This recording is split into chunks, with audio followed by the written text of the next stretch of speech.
विश्व पटल पर जैन धर्म की प्रभावना करने वाली ममता की साक्षात प्रतिरूप परम पूज्य गुरु माँ आर्य का रत्न 105 श्री सृष्टि भूषण माता जी के आशीर्वाद से सिद्ध क्षेत्र, अतिशय क्षेत्र एवं महानगरों में सेवा के पुनीत कार्य भी किए जा रहे हैं।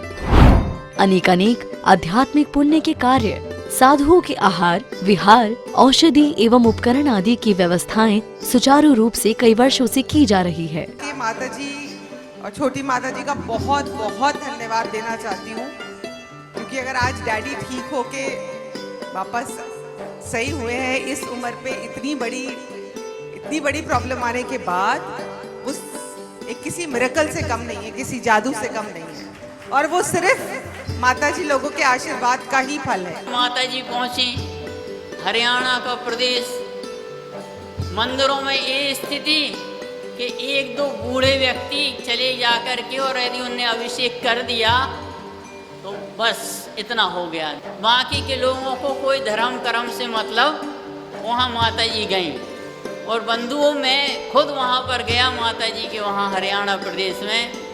ऐसी प्रभावना हुई कि 50 व्यक्ति वहाँ पर पूजा करने लगे। साथ ही सामाजिक सेवा के भी कार्य समिति द्वारा कार्यरत है। बच्चों की शिक्षा, गरीबों की सहायता, वृद्ध एवं असहाय लोगों को आश्रय दिया जाता है। गौ संरक्षण एवं संवर्धन के लिए गौशाला का निर्माण एवं चारा जैसी सराहनीय कार्य किए जा रहे हैं। देर न करें, आज ही जुड़ें ऐसे महापुण्य के कार्यों से। 1 लाख से अधिक राशि देकर संरक्षण आदि पद प्राप्त कर सकते हैं। साथ ही छोटी राशि दान करके भी पुण्यार्जन कर सकते हैं। आप अपनी दान राशि दिए गए निम्नलिखित बैंक खाता विवरण में जमा करा सकते हैं। अधिक जानकारी हेतु संपर्क सूत्र। कोई न जाने इस जीवन में कैसी घड़ी आ जावे, जग की प्यास बुझाने वाला प्यासा ही मर जावे। जरद कुंवर के बाण लगे से नारायण सो जावे। ध्यान रखना, कोई न जाने इस जीवन में कैसी घड़ी आ जावे। कैद में पैदा हुए और कंस ने मारने के लाखों प्रयास किए, वो मर गए जिनने मारने के प्रयास किए, और वो बच गए जिनको मारने के प्रयास किए। ध्यान रखना, कृष्ण बच गए। इतने प्रयासों के बाद भी हम नहीं बच पाएंगे। एक भी प्रयास के बाद भी, एक भी मौत ने प्रयास किया तो हम और आप नहीं बच पाएंगे। वो कैद में पैदा हुए थे, हम भी और आप सब कैद में पैदा हुए। माँ के गर्भ से बड़ा और कैद क्या होगा, जहाँ 1-2 परत नहीं 7, वहाँ यदि 7 ताले पड़े थे तो हम भी 7 परतों के नीचे गर्भगृह में थे। वहाँ माता को यदि सोने के लिए कारागृह की काल कोठरी थी, ढंग के न बिस्तर थे न सुविधाएं थी, पहरेदार लगे थे। तो हमारे विनतियों में भी हम पढ़ते हैं, तन कारागृह बनिता बेड़ी परिजन गए रखवाले। क्योंकि वास्तव में हमारे ऊपर भी बहुत पहरेदार हैं। आते हैं तो दिगंबर आते हैं, लेकिन आते ही ये परिवार अपने आप में परी यानी चारों ओर से बार करता है, दावे करता है, दावे ठोक देता है, हम पर सील लगा देता है, मोहर लगा देता है। हमें कहता है हम तुम्हारे बाप हैं, माँ हैं, बहन हैं, भाई हैं, मौसी हैं, मौसा हैं, चाचा हैं, चाची हैं। आने वाले समय में ये सब नहीं मिलेंगे ही नहीं, क्योंकि उन्हें पापी कहते थे जिनका कुल और वंश नाश हो जाता था। आज हमने अपने शौक से कुल और वंश का नाश कर दिया। आप सबको पता है देवकी को कितना दुख होता था जब उसके हमारे जैन शासन के अनुसार मारे नहीं गए। अलका रानी के यहाँ पाले गए बच्चे, लेकिन ध्यान रखना वो मारे नहीं गए। पुण्य का उदय था, लेकिन हमारे और आपके साथ ऐसा पुण्य का उदय नहीं है कि हमें मौत आएगी तो कोई बचाकर कहीं ले जाएगा। वो कैद में थे, कैद में हम और आप सब पैदा होते हैं। कैद में पैदा होना गुनाह नहीं है, लेकिन कैद में मर जाना ही गुनाह है। ध्यान रखना, कैद में मर जाना गुनाह है। जीसस को भी क्राइस्ट कहते हैं। जैसा कंस ने कृष्ण जी को मारने के लिए प्रयास किए, ऐसे ही हेरोद नाम का राजा था, उसको भी पता चला था, किसी ने कहा था कि जेरूसलम में तुम्हें मारने वाला पैदा होने वाला है। जैसा कृष्ण के जन्म पर कंस ने पूरे गांव के बच्चे मरवा दिए थे, काट दिए थे, ऐसे हेरोद ने भी जीसस के जन्म के समय उस गांव के सारे बच्चे, उस दिन जिस राज्य में, गांव के ही नहीं पूरे राज्य के बच्चे उस दिन जन्मे थे, मरवा दिया था। लेकिन आपको पता है, जाको राखे साईं या सो मार सके ना। कोई ऊपर वाला यदि तुम पर, तुम्हारी आयु है, पुण्य का उदय है, तो कोई नहीं मार सकता है। लोग कहते हैं हम दो, हमारे दो, हमने कहीं बुढ़े माँ बाप को गोली मार दो। अरे वो दो नहीं होते तो तुम दो कहाँ से आते। आपको पता है, कभी कभी पत्नी कहती है हमारा पति कमाता है, हमने कही तू साथ में लाई थी क्या। आपको पता, इनकी कमाई पे घर पल रहा है, हमने कही तू खुद पल रही है सास की कमाई पर। सास ससुर की कमाई का फल तेरा पति है। क्या है, लोग कहते हैं हमारा नाम चलेगा, हमने कही नाम क्या चलेगा, ये भोजन के जो खाए गए। आपको पता है, मात पिता रजवीरज मिलकर बनी दे तेरी।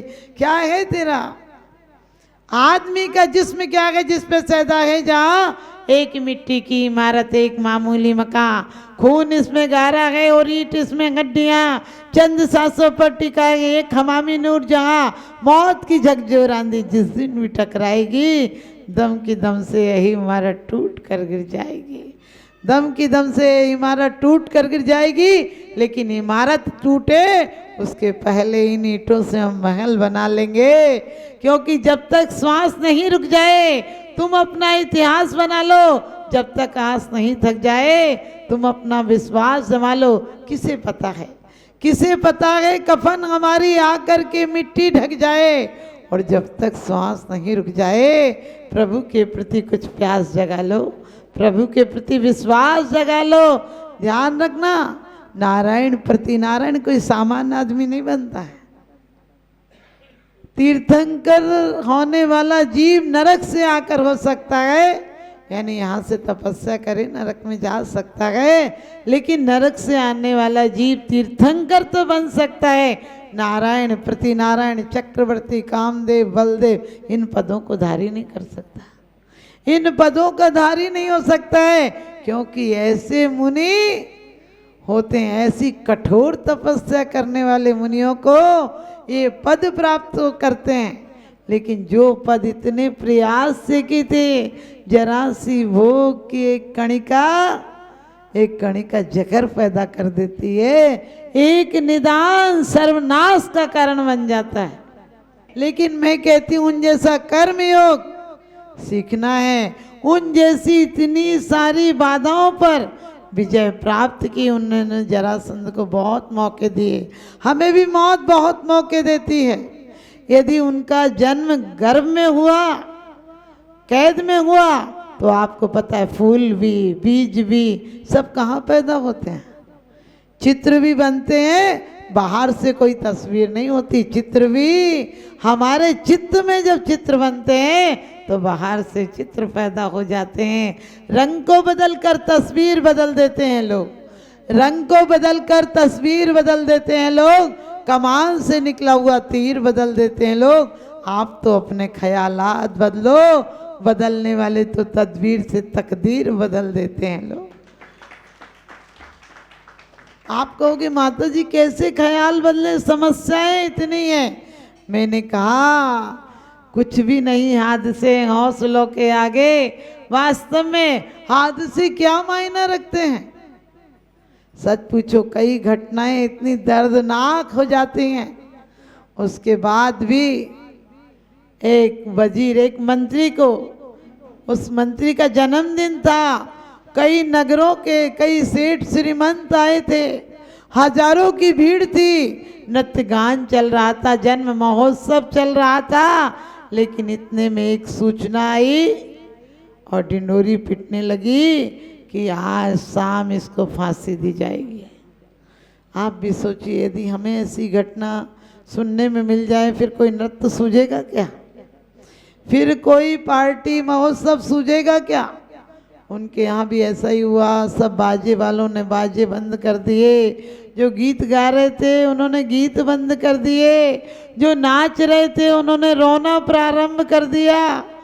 मातम का माहौल हो गया। मंत्री ने कहा तुमने सब बंद क्यों कर दिए?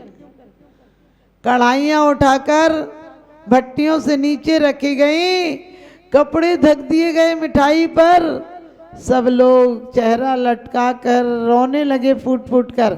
मंत्री ने कहा रोने की क्या जरूरत है? लोगों ने कहा आपने सुना नहीं? उसने कहा मैंने अच्छे से सुना। तो कहने लगे आप कैसी बात करते हो, अब किसी को खाना सूझेगा? उन्होंने कहा कैसे पागल हो, अरे मौत तो आगे पीछे आती है, मौत निश्चित है, सिर्फ तिथि अनिश्चित है। 7 दिन के अंदर मौत आएगी, महीना तारीख कुछ भी नया लाएगी। आएगी, ये तो आएगी, निश्चित है। हमें भी आएगी और तुम्हें भी आएगी। हमने भी जो भी, चाहे शिष्य हो, चाहे भाई परिग्रह हो, चाहे धर्मशालाएं हो, चाहे कुछ हो, जरूर छुड़ा कर ले जाएगी। और आपसे भी घर मकान धन संपत्ति जो भी जोड़ा है, जितना जोड़ोगे उतना छोड़ोगे। ध्यान रखना, जितना दौड़ता है उतना ही छोड़ता है। तो उसने कहा मौत तो आनी, इसमें रोने की क्या बात है? लोगों ने कहा आज जन्मदिन के दिन। उसने कहा जन्मदिन के दिन आ जाए, इससे बड़ी वफादारी और क्या हो सकती है? जन्म के समय भी निश्चित नहीं था कि मैं जीऊंगा या नहीं जीऊंगा। मौत तो जन्म के साथ क्या, अंतर मुहूर्त के बाद ही पीछे लग जाती है। और कुछ जीवन तो ऐसे मिलते हैं जिनमें पर्याप्तियां भी पूर्ण नहीं हो पाती और मर जाते हैं। अंतर मुहूर्त के लिए भी नहीं जन्म मिलता है, ऐसी भी मौतें होती। उनने कहा मातम की जरूरत नहीं है, राजा का धन्यवाद कहो कि कम से कम 6 घंटा पहले इतला तो दिया। राजा का बहुत बहुत धन्यवाद है, मौत तो खबर ही नहीं देती है। आज उसने 6 घंटे पहले खबर दी है, अरे 6 घंटे अभी जीऊंगा तो नाच गान खान पान आनंद से जीऊं। 6 घंटे कब किसको मोहलत में मिलते हैं? मौत तो सड़ सड़ कर आती है, मौत तो पड़े पड़े आती है, मौत तो मांगने से भी नहीं आती है। और आज मौत महोत्सव के दिन आई है, और वो तो उसने आदेश दिया, किसी का मन नहीं था। उसने संगीतकारों को कहा कि रखो वाद्यों को चलाओ, और मैं नाच रहा हूँ, 6 घंटे मुझे नाचने का मौका मिला है। और सब खाओ पियो, बाद में रोना तुम हमारे लिए, अभी क्या रोना है? तो कहते हैं कि राजा ने सुना कि वो तो नाच हो रहा है, वो कह रहा धन्यवाद दो। राजा ने कहा तुझे मरने का डर नहीं? उसने कहा राजन तुमने जिंदगी भर मुझे आजीविका का साधन दिया, इतने दिन की इतनी लंबी जिंदगी तुम्हारे भरोसे काटी है, आज एक मौत भी आ जाए तो तुम्हें क्या बद्दुआएं देना? तुम्हें तो लाख लाख दुआएं दूंगा कि इतनी जिंदगी दी उसकी दुआएं दूंगा। आज मौत दे रही, इस तरफ मेरा कोई ध्यान नहीं है, क्योंकि गुण ग्रहण का भाव रहे नित, दृष्टि न दोषों पर जावे।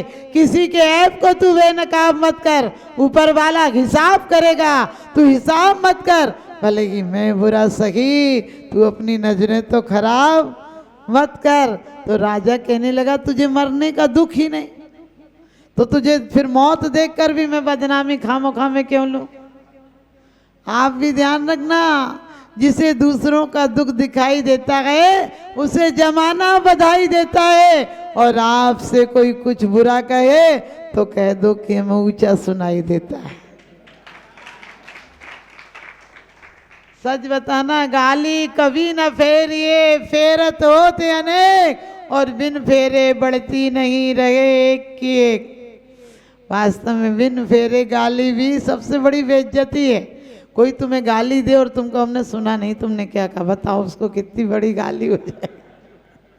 क्योंकि खुशियां तो बिकती ही नहीं। आज का आदमी कैसा हो गया, खुशियां तो बिकती ही नहीं, गम ही बेच लेते हैं। खुशियां तो बिकती ही नहीं, गम ही बेच लेते हैं। और प्यार क्या चीज़ है अब जिंदगी में नहीं, सिर्फ पिक्चर में देख लेते हैं। प्यार क्या चीज़ है अब जिंदगी में नहीं, सिर्फ पिक्चर में देख लेते हैं। कैसा मनहूस हो गया आदमी, मरेगा तब मरेगा, ये पूरी जिंदगी मर मर के जी रहा है। क्योंकि मैं कहती हूँ जिंदगी को मसाल की तरह जियो, क्या मोमबत्ती की तरह जीते हो कि स्वयं जल जल कर पिघल जाती है, मिट जाती है। अभी बच्चों की बात सुन रहे थे, बचपन और 55 एक सा नहीं होता। हमने कही बचपन और 55 एक सा इसलिए नहीं होता है कि बचपन में कुछ तो आनंद था, बुढ़ापे तक बचपन में प्यार था, संभावना थी, परमात्मा बन सकते थे, लेकिन बुढ़ापे तक तो कंस होकर मर जाते हो। विश्व पटल पर जैन धर्म की प्रभावना करने वाली ममता की साक्षात प्रतिरूप परम पूज्य गुरु माँ आर्य का रत्न 105 श्री सृष्टि भूषण माता जी के आशीर्वाद से सिद्ध क्षेत्र, अतिशय क्षेत्र एवं महानगरों में सेवा के पुनीत कार्य भी किए जा रहे हैं। अनेकानेक आध्यात्मिक पुण्य के कार्य, साधुओं के आहार, विहार, औषधि एवं उपकरण आदि की व्यवस्थाएं सुचारू रूप से कई वर्षों से की जा रही है। माता जी और छोटी माता जी का बहुत बहुत धन्यवाद देना चाहती हूँ, क्योंकि अगर आज डैडी ठीक होके वापस सही हुए हैं इस उम्र पे, इतनी बड़ी प्रॉब्लम आने के बाद, उस एक किसी मिरेकल से कम नहीं है, किसी जादू से कम नहीं है, और वो सिर्फ माता जी लोगों के आशीर्वाद का ही फल है। माता जी पहुंची हरियाणा का प्रदेश, मंदिरों में ये स्थिति कि एक दो बूढ़े व्यक्ति चले जाकर के और यदि उनने अभिषेक कर दिया तो बस इतना हो गया। बाकी के लोगों को कोई धर्म कर्म से मतलब, वहाँ माता जी गई और बंधुओं में खुद वहाँ पर गया माता जी के वहाँ हरियाणा प्रदेश में। ऐसी प्रभावना हुई कि 50 व्यक्ति वहाँ पर पूजा करने लगे। साथ ही सामाजिक सेवा के भी कार्य समिति द्वारा कार्यरत है। बच्चों की शिक्षा, गरीबों की सहायता, वृद्ध एवं असहाय लोगों को आश्रय दिया जाता है। गौ संरक्षण एवं संवर्धन के लिए गौशाला का निर्माण एवं चारा जैसी सराहनीय कार्य किए जा रहे हैं। देर न करें, आज ही जुड़ें ऐसे महापुण्य के कार्यों से। 1 लाख से अधिक राशि देकर संरक्षण आदि पद प्राप्त कर सकते हैं। साथ ही छोटी राशि दान करके भी पुण्यार्जन कर सकते हैं। आप अपनी दान राशि दिए गए निम्नलिखित बैंक खाता विवरण में जमा करा सकते हैं। अधिक जानकारी हेतु संपर्क सूत्र